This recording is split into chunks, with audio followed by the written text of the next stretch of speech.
Thank you so much for joining me on this very special episode, our first episode with our new rebrand. I know that this show has helped many listeners create an impact in their business. Today, we're going to be talking about how to purchase a family business and make it your own and continue a legacy. My guest today is Matthew Maniscalco, president of Page Insurance Agency, a company that has given him the ability to help clients in many aspects of their insurance and retirement needs. Matthew has been named the best of the West by the Daytona Beach News Journal 3 times. And he's been named 40 under 43 times by the Volusia Business Report. He's also very active in his community, serving on several boards and community organizations. Thanks to him, he's been able to help several people in the community, including the players that he coaches in Little League. Thank you so much for joining me today, Matthew. This is pretty exciting. You're the very first person on the podcast Oh, after man. this rebrand. Well, first of all, thank you so much for having me. You're welcome. Secondly, I didn't even know what I was getting into. That is awesome. So thank you so much. Yeah, it's an absolute honor. And honestly, just knowing you from the community events and things like that, to be able to be a part of this first episode for your new branding is something that I'm going to take a lot of pride in too. So thank you. Oh, you are so welcome. I'm so excited to have you here. Now, we are going to, and I'm going to use your words, talk about continuing a legacy. I've got to give you credit for that because I loved it when you said it. But we're going to be talking about continuing a legacy with Page Insurance. But before we talk about what that whole process looked like, what brought you into the insurance world? What brought me into the insurance world was absolutely hating the corporate world. I would be lying if I said anything else. And so the truth of the matter is, I was moving my way up the ladder at the bank. I was with what some would consider the evil empire of banking. And when you become a branch manager and then a vice president, I feel like more gets put on your plate.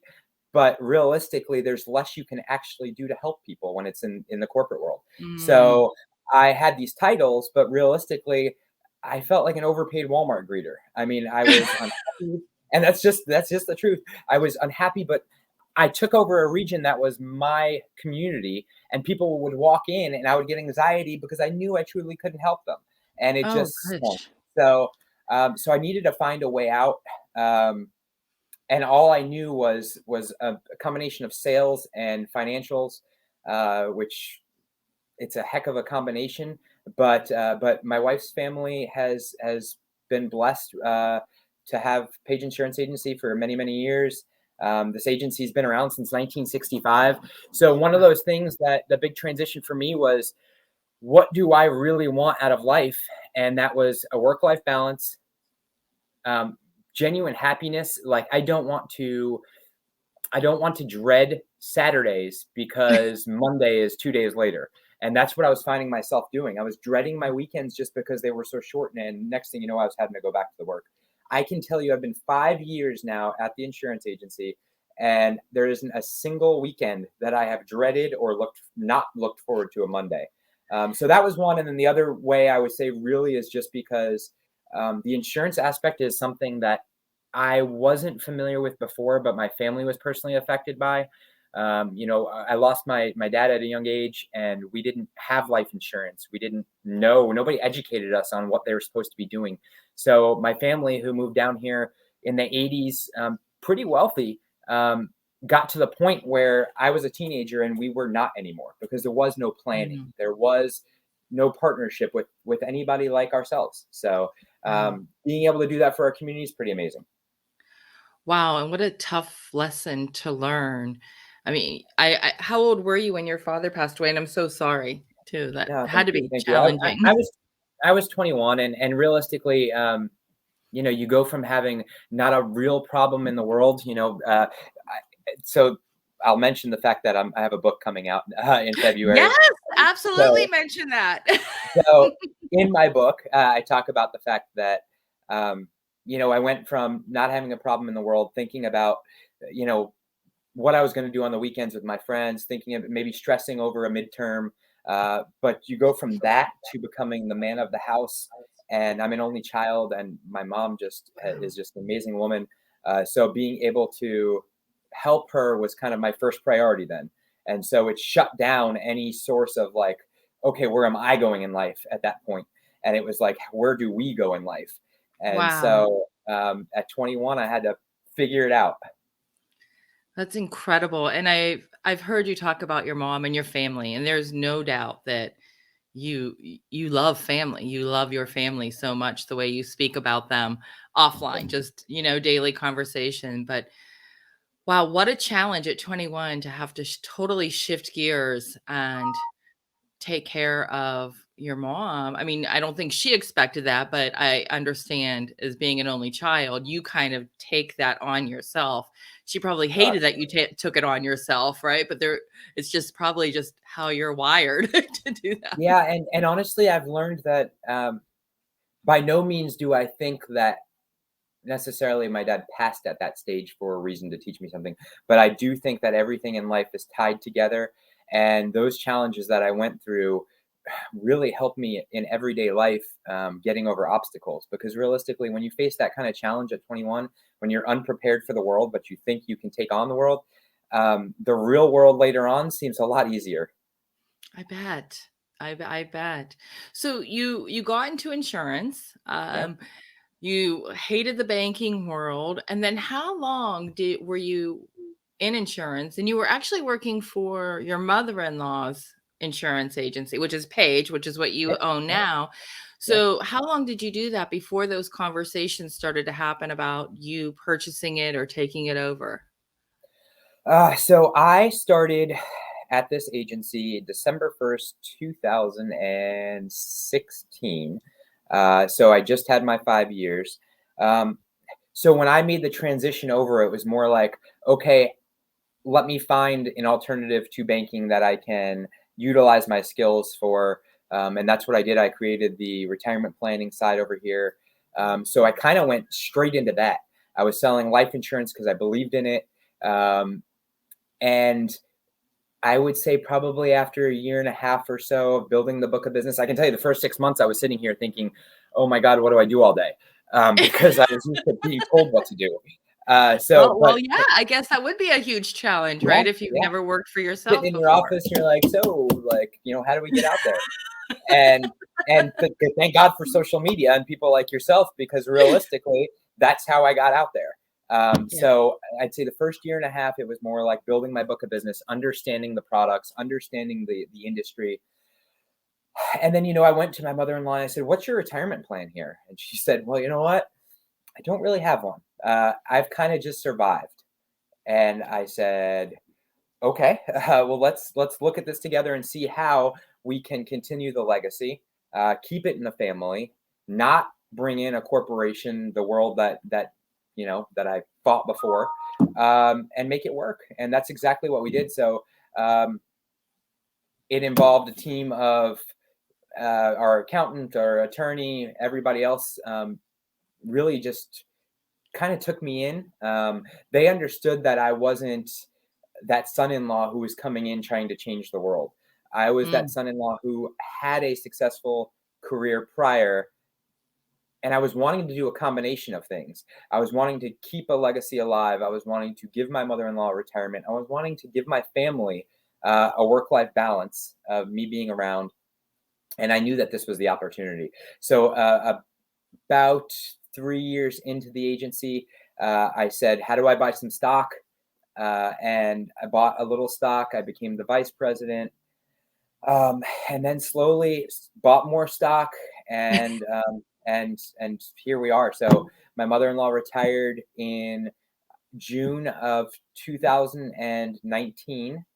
She stayed on as an advisor for 1 year, really just reviewing the books with me, oh, that's teaching me awesome. what I was supposed to be looking for. But during that year and a half, I started that transition. I was a partner, but I was the managing partner. So what I was able to do was come in and put in my own sales goals, come in and put in my own practices, best practices, coming in and really look at where the money was being spent and how to redirect some of those funds.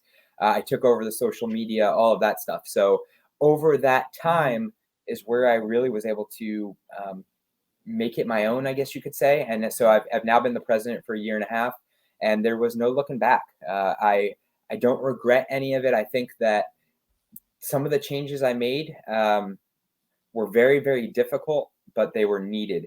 They were needed in order to keep a family business alive. Wow. I mean, and I'm going to touch on a lot of those points that you mentioned in there because I've got so many questions. But I'm going to back it up because in the beginning you said, your mother-in-law didn't have a plan for retirement. And I think with entrepreneurs and small business owners, that's the case more times than not. They Absolutely. have a business, they run the business, and because they don't have a 401k or anything that they can contribute to with the company, they just think that they'll maybe build their safety net, but they really don't put anything into action. They really don't plan ahead. And I was guilty of that too early on.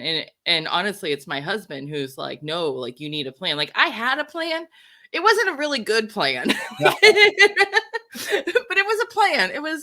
It was part of a plan, right? But he kind of like made me start thinking, and our financial planner made me start thinking. But I think that's more common than not with small business owners. It's like, don't really have a retirement plan, but we'll see where it goes. And they hope that somebody might take it over, but that's not always the case. Now, That's I very know a true. lot of family businesses where the parent starts a business, or in your case, the in-law starts a business and then they pass it along. In my family, I countless, right, where that has happened. However, I think it's sometimes tougher to take on a business that's in your family than to just purchase something outright.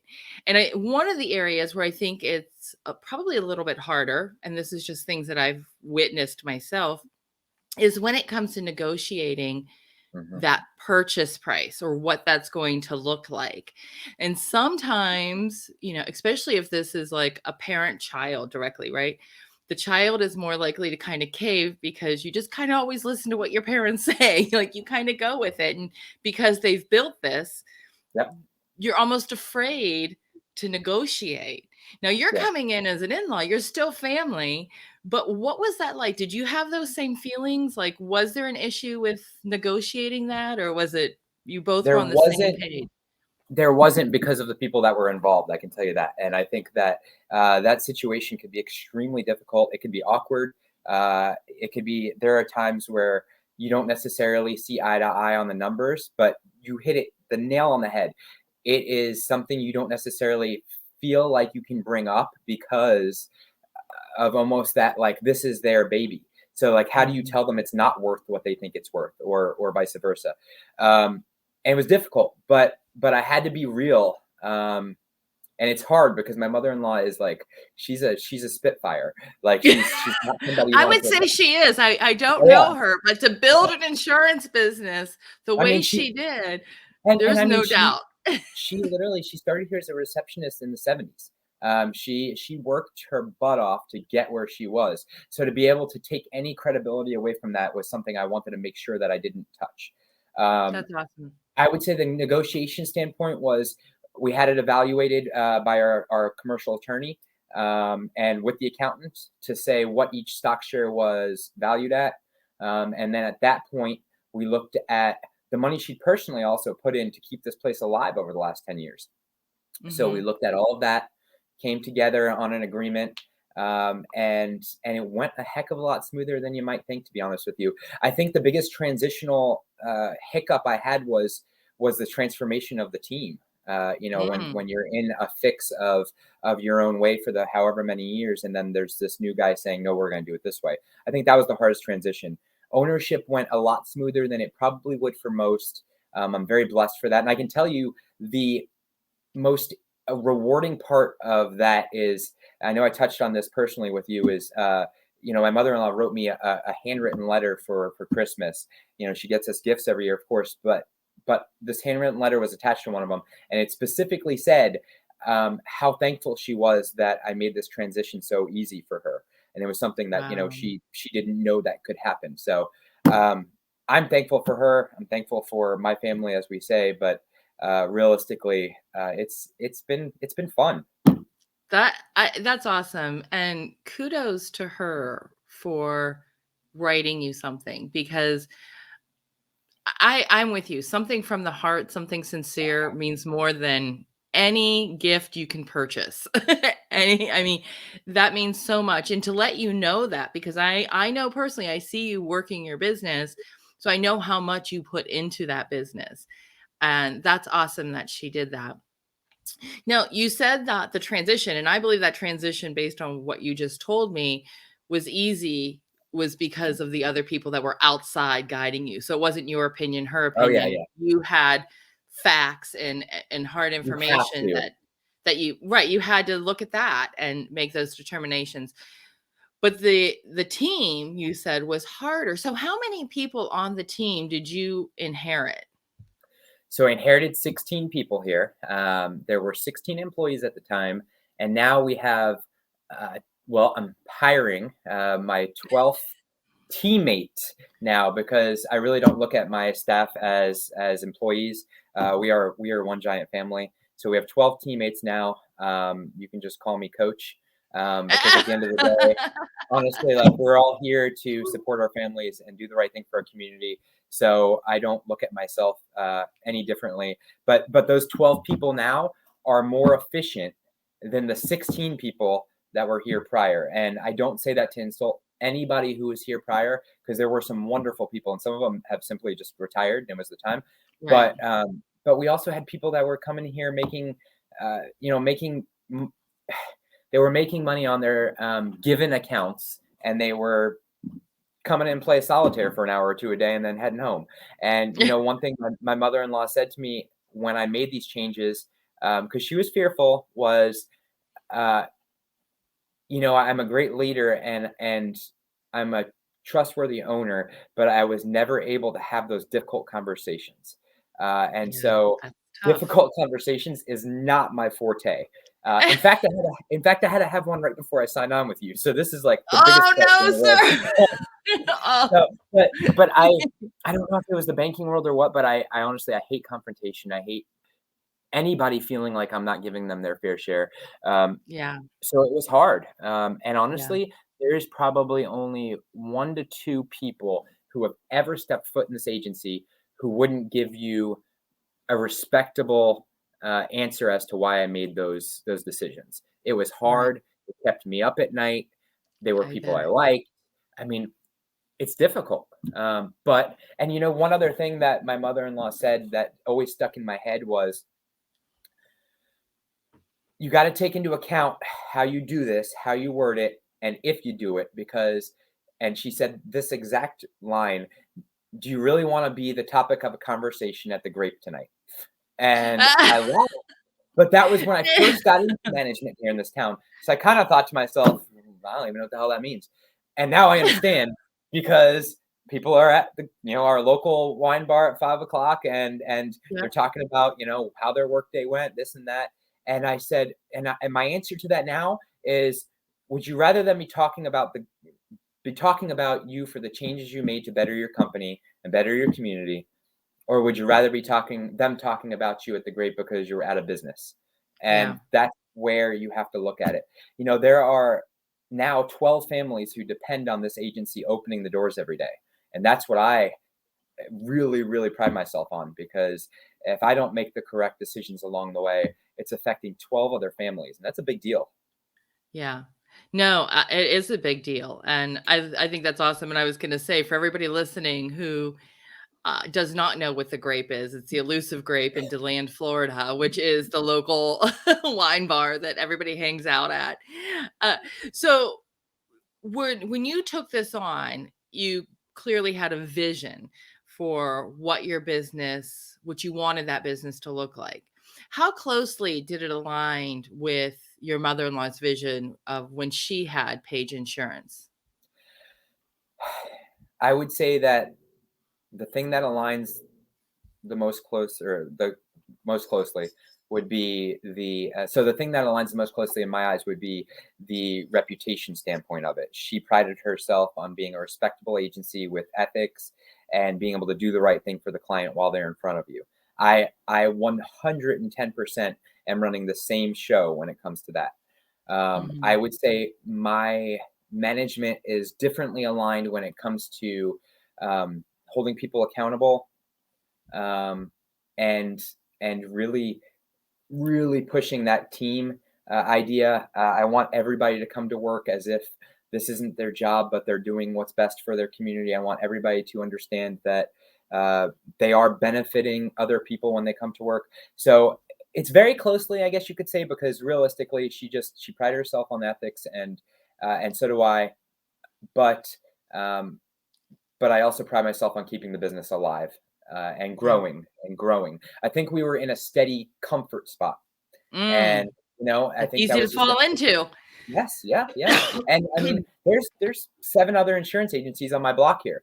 Yeah, You get in that comfort zone, there's no reason for anybody to go anywhere else, or not go anywhere else. it's true. So, I mean, you've gotta step outside of your comfort zone, and I've learned to do that little by Yeah. little.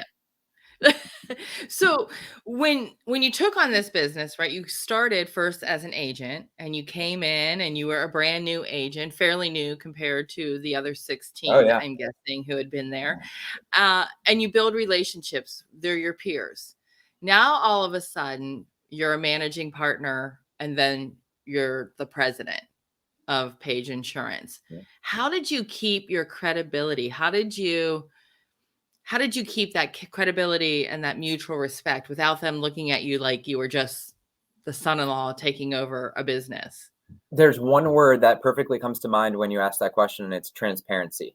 I have been transparent with our staff from day one, what my vision is, what my expectations are, and what financial state we're in. You know, Mhm. if our agency did well this year, which we did, the staff received great bonuses, and it was because of their hard work. Um, Right. you have to be transparent with your team. I feel like coming from the corporate world, everything was so fluffed, and Mm. I don't like that. You know, I want them to understand that what we're doing. You know, when we sponsor different events, I want them to be a part of it. I want them to enjoy what they're doing. So I would say that the biggest word there is transparency. You've got to be real with your people. You got to be real and likable, but still respectable.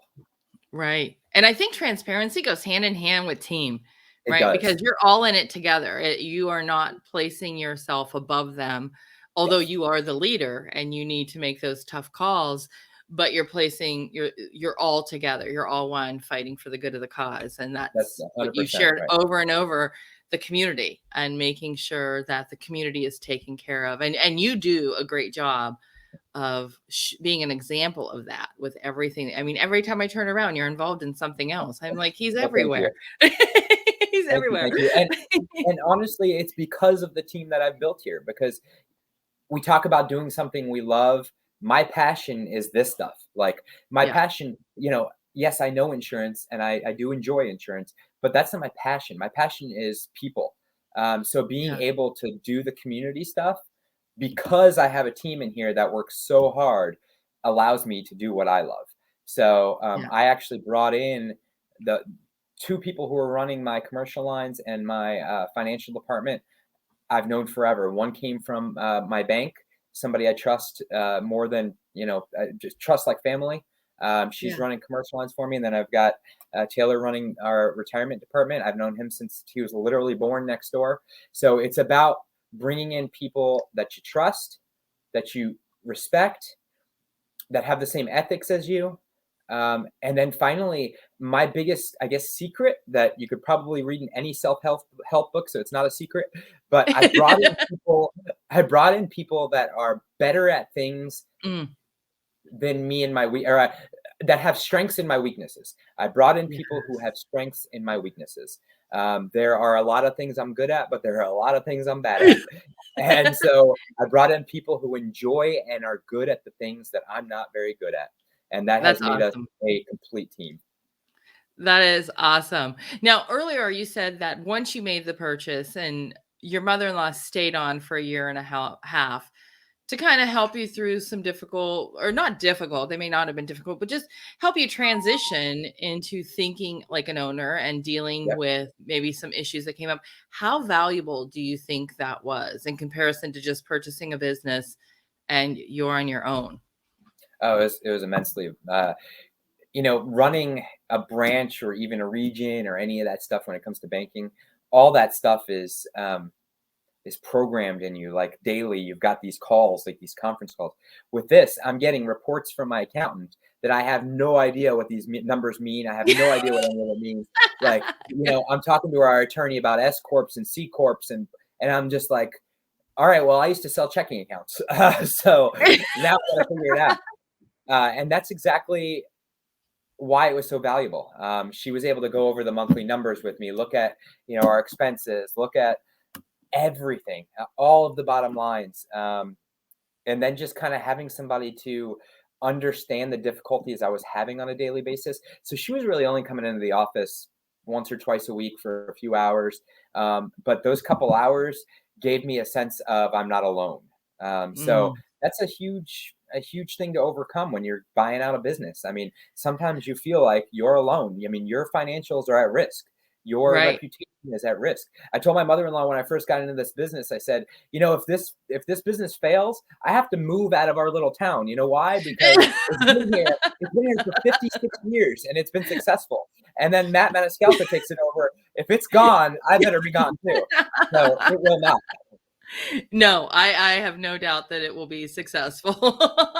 You know, now when your mother-in-law was helping you in that transitional time, were there times where she didn't agree with a move that you wanted to make? Oh yeah. Yeah. Oh yeah. Yeah. How did you Um, guys handle that? How did you remedy that? she said, it's your business. She Did she and she I really? mean, So yeah, that's yeah. awesome. I got And kudos to her again for doing that because it's hard to let go of your baby. I I could mean, tell. that's I tough. could tell. I can tell every time she didn't agree with me on one of the transitional pieces, she respected my opinion, she gave hers, and she supported my movement forward. Um, so I can't thank her enough for that because honestly, um, if I would have had somebody trying to control the changes while I was in this position, I wouldn't have had my own failures. I wouldn't have had my own successes. It would have been all just directed from somebody else, and I don't know that I would Yeah. have taken so much pride or even education from it. Yeah. Yeah, and honestly, that's huge of her to do that, and I'm sure it was challenging as well to not Oh say yeah, yeah, anything. yeah, yeah. I think I personally would struggle with that, like, just to keep my mouth shut. I have a hard time doing that, so I give her a lot of I think credit. the biggest difficulty that we didn't see eye to eye on is all the marketing she would buy, that branded Oh, really? marketing that's around our office. We would continuously get boxes of like 500 pens, and I'm like, we haven't given out the last 1,000 pens yet. What are we doing? She's like, oh, people love these, Well, and but you know so what? That was a really big thing, though. yes, I mean, yes, there yes. was a time where pens, I mean, you hand it, and there is still a marketing thing Oh yeah, yeah, with yeah. that, It's just but little there's so things like much that. more. There's more Even on the cost-effective things. advertising standpoint, like your business helps people bring, even if they're 50-year-old agencies, into today's world. Well, Yeah, some agency owners who have been doing this for 30 plus years and are comfortable haven't necessarily talked to people like yourself because they feel right. like, well, I'm doing what I need to do to pay the bills and that's what's getting done. So I wanted to turn an agency that's just paying the bills into an agency that can be here for the next 30 years and really take care of all of our staff for the next 30 years. Awesome. Awesome. So, Matthew, what do you credit all of the success that you have with Page Insurance to? And Oh you, gosh. I know you credit a lot to your mother-in-law. You gave her Yeah. kudos, right? But since you've taken it over. Okay.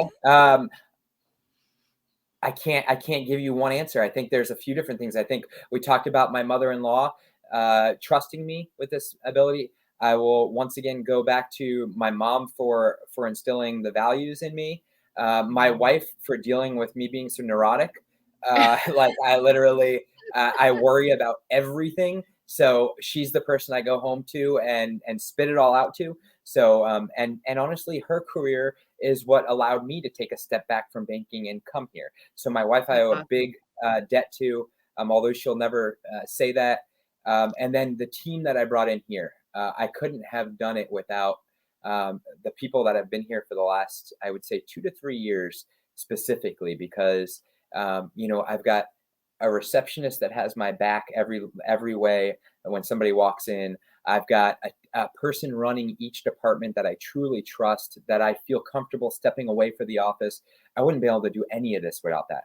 Right. So the team that I have here, just I would have to name every single one of them because there isn't one of them that's not the reason why I'm still here. So Yeah. family and team, family and team, I and love never it. mind, never mind. I can't stop there.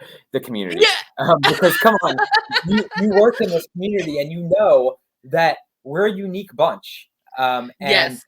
I can walk down Woodland Boulevard, or actually, I can walk down New York right now, and 9 cars will beep at me because they all know us. And so that is the coolest thing in the world, being able Yeah. to live in a community that you want to have your face seen. It's pretty awesome. This is a very unique and wonderful community. I'm so grateful that we landed here. It's very similar to where I grew up, yet it's also very different from where I grew up. But I love it here, and I Yeah. agree with you. And I'm actually having Wayne from Main Street on the show to talk about Main Street Oh, as awesome. well, and just how important that is. So I'm pretty stoked about that too. So Yeah, I mean, oh, I was just gonna say, I no, know go that ahead. your following is immensely larger than mine, so I could gladly tell the world right now to come visit downtown DeLand because the main street's pretty amazing. It really, really is.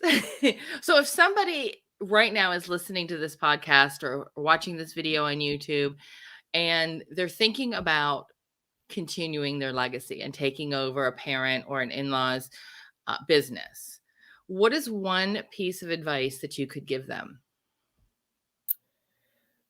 Patience.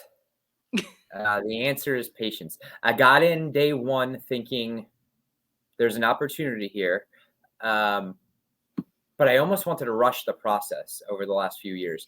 And the Hmm. first few years, it was like I knew what the future could hold, but I was so used to being management. It was hard for Mm, me to be an agent and I guess take that step back. So because I had the patience, even though it wasn't the easiest thing in the world, I am where I am today. So the first couple of years here, I was making pennies on the dollar compared to what I was making at the bank. But without that patience and realistically financial support of being able to put money away prior to right. put me in this position, patience, just have patience and hear people out. Everybody has an opinion, um, but some of them are really, really valuable.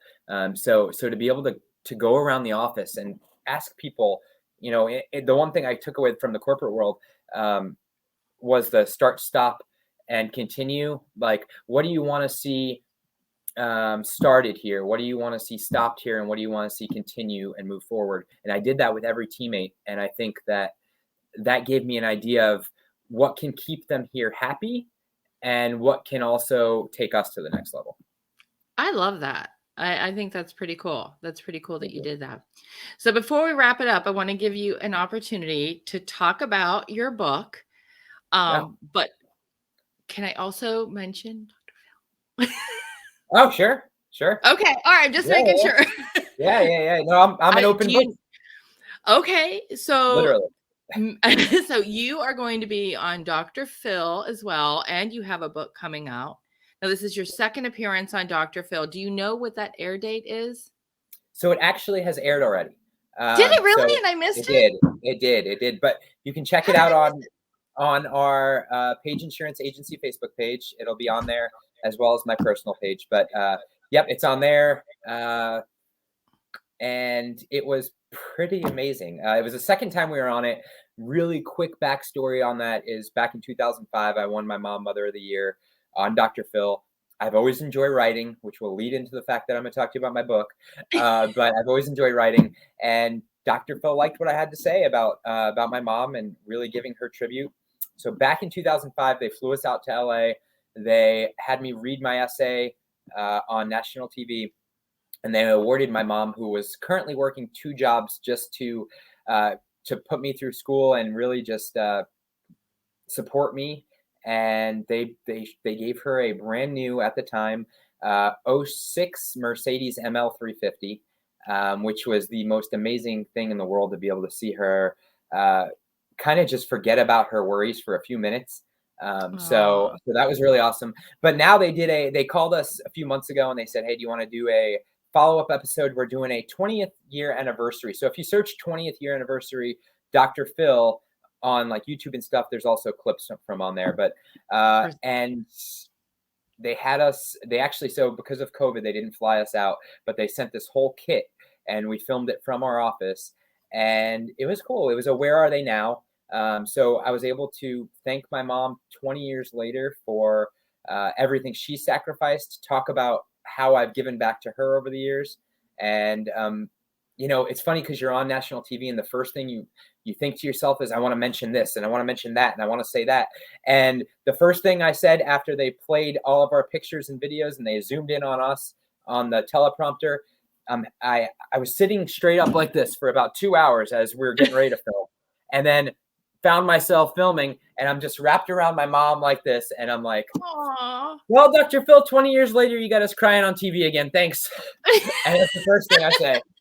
And I love so that though, because that's so raw and real. it was very real. It was very real, Yeah. and it was very awesome. And it leads into the fact that I did publish a book. It got picked up a couple of months ago. It will be released the first Tuesday of February. It's called #Blessed as You Choose to Be. And it was written by me and it was published by Scripter Publishing. They've been a great supporter of mine, being able to get it out to the world. It's going to be on Audible as well, for those of you people who don't like the physical copy. But it's going to be on Amazon, and it's going to be at my office available for pickup. It's really just an inspirational story of not even how to overcome obstacles, of how to stay motivated to Mm, overcome obstacles. There's going to be a lot of stuff that's thrown at you through your life, and it's very easy to give up. It's yeah, very easy to steer the other way. And I've seen so many of my friends do it. People with more potential than me, people yeah, who are more educated than me, smarter than me, better salespeople than me, but they fell into that slump and they let it take over their world. And I think mm, if you have that motivation and you have that support, and then maybe just a little push, pat on the back, yeah. um, it'll help you get there. So it's called #Blessed as You Choose to Be, and it'll be on Amazon. And I'm really excited about it.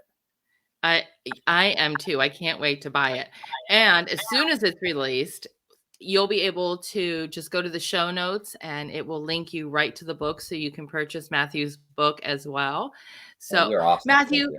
thank you so much for being on the show today. I am so excited and I'm so grateful for you taking time out of your morning to chat with me. So, thank you. Hey, it has been my absolute pleasure, and we're the future of our community. Let's keep doing it.